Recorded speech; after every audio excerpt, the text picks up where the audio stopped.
चलें यार कंटिन्यू करते हैं। तो यहाँ पे आप लोगों से फंक्शन पूछ रहा था। देखिए एंडोमेट्रियम का फंक्शन होता है आपके पास यही, जो एक तरह से बेसिकली पीरियड्स होते हैं वो इस लेयर की वजह से होते हैं। इसमें कौन सी लेयर आएगी? फंक्शनल लेयर आएगी। ये भी याद रखना, एंडोमेट्रियम की दो लेयर हैं, फंक्शनल और बेजल। बेजल ब्लीडिंग के अंदर नहीं इसका कोई भी रोल। जो ब्लीडिंग के अंदर लेयर आपके पास स्लफ ऑफ होती है वो फंक्शनल होती है। मायोमीट्रियम का फंक्शन ये होता है, जब लेट्स सपोज अगर एक फीमेल है उसके 39 वीक पूरे हो गए तो बच्चे ने अब नीचे जाना है, तो क्या होगा? यूट्रस कॉन्ट्रैक्ट करेगा। यूट्रस के अंदर क्या चीज कॉन्ट्रैक्ट करती है? मायोमीट्रियम। ये कॉन्ट्रैक्शन होगा, बच्चा नीचे की तरफ जाएगा तो डिलीवरी या लेबर कंटिन्यू हो जाएगी। पेरीमीट्रियम क्या है? ये एक स्पोर्टिव लेयर है, इसने इनको सपोर्ट देनी होती है। तो ये थोड़ा सा फंक्शन आप लोगों को पता होना चाहिए कि इनका क्या फंक्शन है, क्योंकि प्रेजेंट है तो आप लोगों को जारी बात है आइडिया होना चाहिए।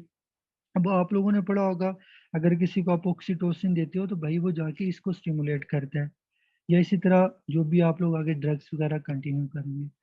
तो स्टार्ट करते हैं अडीनोमायोसिस। अब देखें अडीनोमायोसिस के अंदर क्या होता है? मेन प्रॉब्लम होती है आपके पास कि कोई टिश्यू होता है वो जाके एक किसी दूसरी लेयर के अंदर इन्वेड कर जाता है। लेट्स सपोज ये एंडोमीट्रियम है, ये आपके पास मायोमीट्रियम है और ये पेरीमीट्रियम है। अडीनोमायोसिस के अंदर क्या होता है? एबनॉर्मल एंडोमीट्रियल टिश्यू आपका मायोमीट्रियम के अंदर एंटर हो जाता है, इसको बोलते हैं अडीनोमायोसिस। अगर ये एंडोमीट्रियल टिश्यू इन तीनों लेयर्स को इन्वेड करके आउटसाइड द पेरिटोन, मतलब outside in the peritoneum, in the ovary, in the fallopian tube, in the cervix, vagina, कहीं भी चला जाए, उसको बोलते हैं एंडोमेट्रियोसिस। तो अडीनोमायोसिस और एंडोमेट्रियोसिस के अंदर डिफरेंस क्या है? कि जो एडिनोमायोसिस है इसके अंदर जो एंडोमेट्रियल टिश्यू होगा ये जस्ट मायोमीट्रियम तक जाएगा, इससे बाहर ये नहीं जाएगा। लेकिन जो आपके पास एंडोमीट्रियोसिस होता है इसके अंदर क्या होगा? एंडोमीट्रियल टिश्यू तीनों लेयर्स को इन्वेड करके outside in the peritoneum, ovary, fallopian tube, cervix, vagina, कहीं भी जाके बैठ सकते हैं। तो ये सबसे पहले आपको डिफरेंस पता होना चाहिए। फिर इसी तरह एक और आगे टर्म आएगी फेब्रॉइड्स, या उसको बोलते हैं लियोमायोमा। ठीक है, लियोमायोमा या फेब्रॉइड्स। मैं यहाँ पे पहले सारी टर्म्स के अंदर डिफरेंस बता देता हूँ, फिर आगे इसको डिस्कस करते हैं। अगेन ये एंडोमीट्रियम है, ये मायोमीट्रियम है, ये पेरीमीट्रियम है। लियोमायोमा या फेब्राइड्स एक बिनाइन कंडीशन है किसकी? मायोमीट्रियम की। इसके अंदर क्या होता है? आपका जो मायोमीट्रियम होता है ये एक्सेसिव प्रोलिफरेट करता है, जिसकी वजह से वो टिश्यू फिर जाके आपके पास एक्सेसिव या नॉर्मल ब्लीडिंग कराता है। लेकिन इसके अंदर ना तो कोई एंडोमेट्रियल टिश्यू का मसला होता है ना ही पेरीमीट्रियम का। जस्ट याद रखो, it is the benign condition of myometrium. Adenomyosis में एंडोमेट्रियल टिश्यू मायोमीट्रियम के अंदर जाता है, मायोमीट्रियम का उससे कोई भी इशू नहीं है। अगर वो खुद से प्रॉब्लम है तो वो क्या होगा? फेब्राइड्स होंगे। तो ये तीनों टर्म्स आप लोगों को पहले क्लियर होनी चाहिए कि अडीनोमायोसिस क्या होता है, एंडोमेट्रियोसिस क्या होता है, या फेब्राइड्स क्या होते हैं। अब आगे चलते हैं, पहले डिस्कस करेंगे अडीनोमायोसिस को, फिर आगे पढ़ेंगे जाके एंडोमेट्रियोसिस को। अब देखें अडीनोमायोसिस के अंदर मैंने आप लोगों को क्या बताया कि it is the A benign condition कह सकते हैं, या ये यूट्रस की एक ऐसी कंडीशन है जिसमें अबनॉर्मल यूट्राइन ब्लीडिंग होती है। वो ब्लीडिंग की होती है, जो एंडोमेट्रियल टिश्यू होता है ये मायोमीट्रियम में चला जाता है। अब देखें एंडोमेट्रियल टिश्यू का कोई मायोमीट्रियम में काम नहीं है। नॉर्मल एंडोमेट्रियल टिश्यू का मतलब ये है कि भाई अगर यहाँ पे कोई टिश्यू प्रोलिफरेट कर रहा है तो वो पीरियड्स के दौरान बाहर आ जाएगा या स्लफ ऑफ हो जाएगा। लेकिन अगर ये जाके मायोमीट्रियम में बैठ जाएगा तो क्या होगा? यहाँ पे फिर आपके पास एक तरह से मायोमीट्रियम की प्रोलिफरेशन होगी, इसकी इन्फ्लेमेशन होगी, जिसकी वजह से इसका हाइपरप्लेजिया हो जाएगा। और इसकी वजह से फिर क्या होगा? ये भी आपके पास एक्सेसिव ब्लीडिंग कराएगी। तो ये बेसिक कह लें कि इसकी पैथोफिजियोलॉजी है या पैथोजेनेसिस है। अब आगे देखते हैं कि फीमेल्स को अडीनोमायोसिस होता क्यों है, कौन से रिस्क फैक्टर होते हैं। अब रिस्क फैक्टर के अंदर सबसे इम्पोर्टेंट पता होना चाहिए, एज हमेशा ग्रेटर देन 40 होगी। अगर आप किसी 20 या 21 साल की फीमेल के अंदर ये डायग्नोसिस कर रहे हो तो वो रॉन्ग है। एज कितनी होगी? ग्रेटर देन 40 होगी। वो फीमेल मल्टी पैरिटी होगी, मतलब मल्टीपल उसकी प्रेगनेंसीज हुई होंगी। और थर्ड इम्पोर्टेंट, इसकी पहले कोई यूट्राइन सर्जरी हुई है जिसको बोलते हैं मायोमेक्टमी, मतलब इसको में भी कोई फेब्राइड्स हो सकते थे या कोई इस तरह हिस्ट्री थी। तो 3 रिस्क फैक्टर पता होने चाहिए, age greater than 40, multi parity और यूट्राइन सर्जरी। ये इसलिए पता होना चाहिए क्योंकि क्वेश्चन के अंदर इनमें से कोई भी रिस्क फैक्टर वो एक्सप्लेन करेगा और फिर बताएगा कि इस फीमेल को इस फैक्टर के साथ एक्सेसिव ब्लीडिंग हो रही है। आप बताएं कौन सा इंपॉर्टेंट रिस्क फैक्टर है जो एडिनोमायोसिस कराता है। तो इनमें से कोई भी एक वो आपसे पूछ सकता है, ये पता होना चाहिए। फिर आगे चलते हैं क्लिनिकल फीचर्स पे कि अगर किसी फीमेल को ये प्रॉब्लम है तो सिम्टम क्या आएंगे। सबसे पहला वही आप लोगों ने पढ़ा, एबनॉर्मल यूट्राइन ब्लीडिंग होगी, पेशेंट को हैवी ब्लीडिंग होगी। अब आप लोगों ने इधर याद रखना है, पीरियड्स रेगुलर होंगे लेकिन मसला आएगा ब्लीडिंग का। ये नहीं होगा कि इसके अंदर पीरियड्स इरेगुलर होंगे। तो ये भी क्वेश्चन के अंदर देखना है आप लोगों ने कि फीमेल के पीरियड्स रेगुलर हैं या वो भी इरेगुलर हैं। तो अगर रेगुलर पीरियड हो और एबनॉर्मल यूट्राइन ब्लीडिंग हो तो साथ इसका लाजमी सोचना है। तो हैवी मेंस्ट्रुअल ब्लीडिंग होगी या एबनॉर्मल यूट्राइन ब्लीडिंग होगी। सेकंड टॉपिक आएगा डिसमेनोरिया। डिसमेनोरिया क्या होता है, पेनफुल मेंसेस, जब ब्लीडिंग आएगी तो साथ फीमेल को पेन होगी, तो इसको क्या होगा, डिसमेनोरिया होगा। आप में से मुझे कोई बता सकते हैं कि ये डिसमेनोरिया प्राइमरी है या सेकेंडरी है?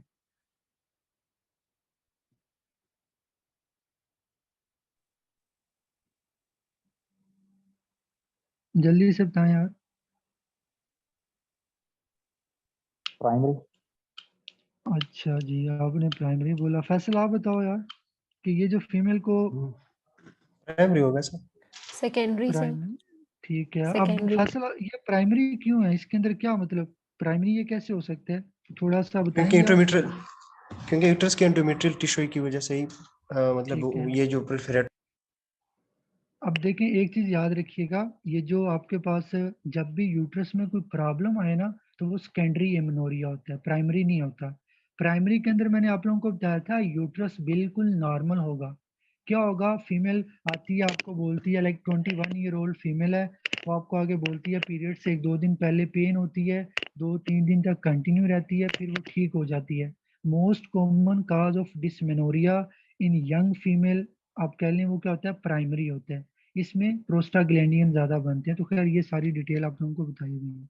तो अगर प्रॉब्लम हो, प्रॉब्लम की वजह से फीमेल को आपके पास पेन हो रही है तो वो सेकेंडरी डिसमेनोरिया, ये आपने याद रखना है।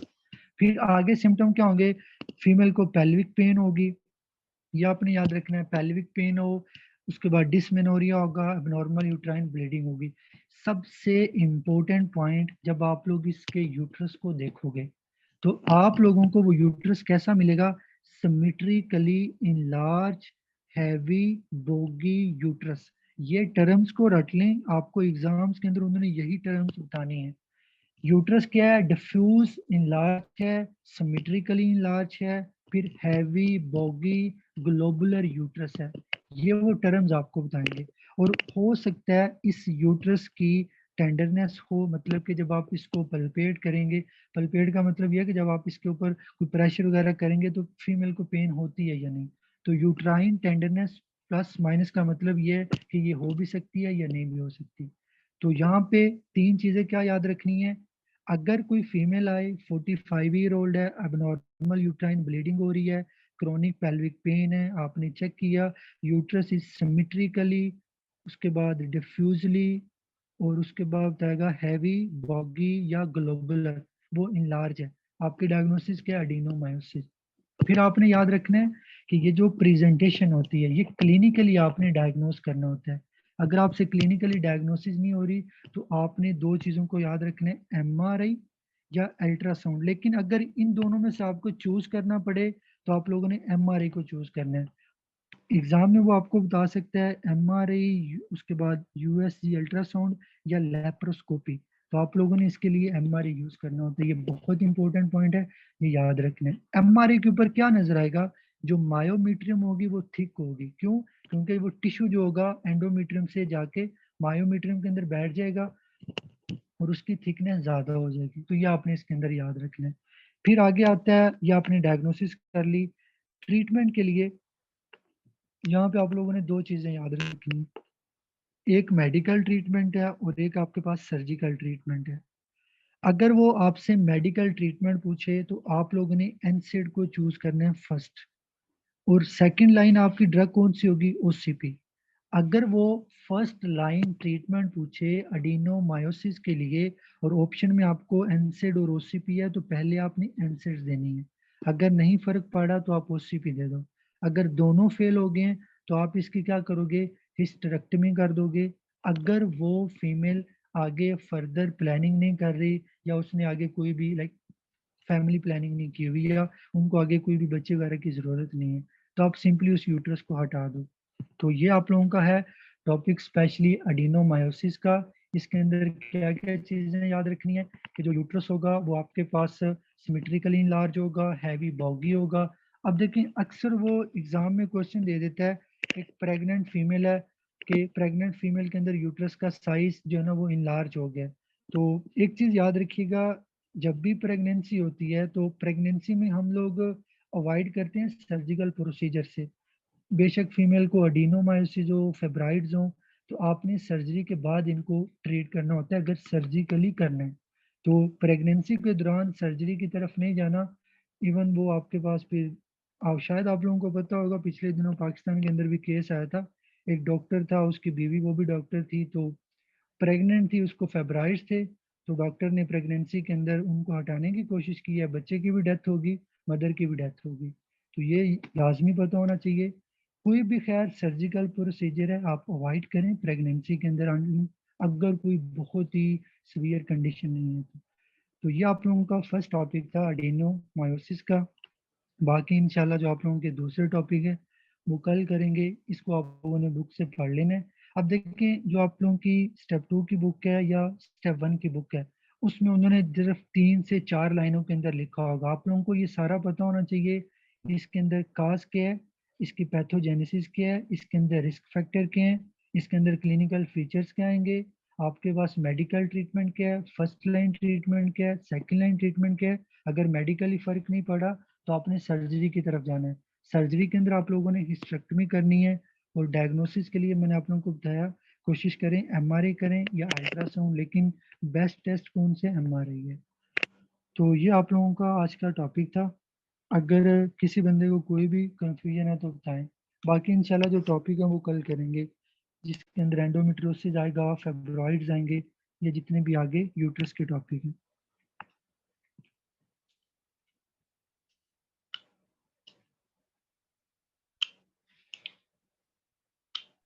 भाई ये जो है हमारे पास ये इंडोमेट्रियम, ये हाँ हाँ एडिनोमायोसिस के केस में ये इनके जो दो पार्ट है फंक्शनल लेयर और बेसिलर लेयर, ये हाँ दोनों हाँ प्रोलिफरेट करेंगे या नहीं प्रोलिफरेट करेंगे? देखिए जो आपके पास फंक्शनल लेयर है ना, ये हमेशा तब करती है जब आपके पास लेट्स सपोज कोई चल रहे हो, नॉर्मल पीरियड्स के अंदर चल रहा हो। लेकिन जो आपके पास स्पेशली जब एडिनोमायोसिस होता है, एडिनोमायोसिस के अंदर ज्यादा आपके पास ये जो बेजल लेयर होती है उसकी ज्यादा प्रोलिफरेशन होती है। फंक्शनल लेयर तो आपके पास शट डाउन हो जाएगी, लेकिन ज्यादा जो रोल होता है वो बेजल लेयर का आता है या बेजैलस लेयर होती है। लेकिन स्टिल फिर भी याद रखें इसका भी कुछ पार्ट होता है, क्योंकि शेड इसने होना होता है। तो जब ये जाएगी वहां पे जाके अगर ये ब्लीडिंग लाइक शेड हो जाता है तो वो ब्लड फिर वहां पे इन्फ्लेमेशन क्रिएट करेगा।